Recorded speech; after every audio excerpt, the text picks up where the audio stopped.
নাটোরে যুবলীগ কর্মী রাকিব ও রায়হান হত্যা মামলায় বিএনপির কেন্দ্রীয় নির্বাহী কমিটির সদস্য রুহুল কুদ্দুস তালুকদার দুলুসহ জেলা বিএনপির ১৪ নেতাকর্মীকে খালাস দিয়েছে আদালত। দুপুরে নাটোরের অতিরিক্ত জেলা ও দায়রা জজ আদালত ৩-এর বিচারক মোহাম্মদ মাইনুদ্দিন এই রায় দেন।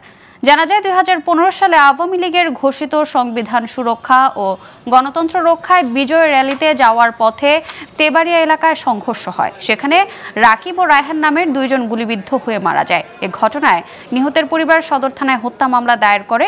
মামলায় বিএনপি নেতা দুলুসহ ১৪ জনকে গ্রেফতার করে পুলিশ। মহামান্য আদালত আমাদেরকে খালাস দিয়েছে, কিন্তু আমরা চাই যে রাকিব রায়হানকে যারা হত্যা করেছে, এই হত্যাকারীর প্রকৃত যারা খুনি, যারা প্রকাশ্যে দিবালোকে খুন করেছে, সারা দেশের মানুষ, নাটোরের মানুষ, ওই অঞ্চলের মানুষ দেখেছে, তাদের বিচার আমরা চাই।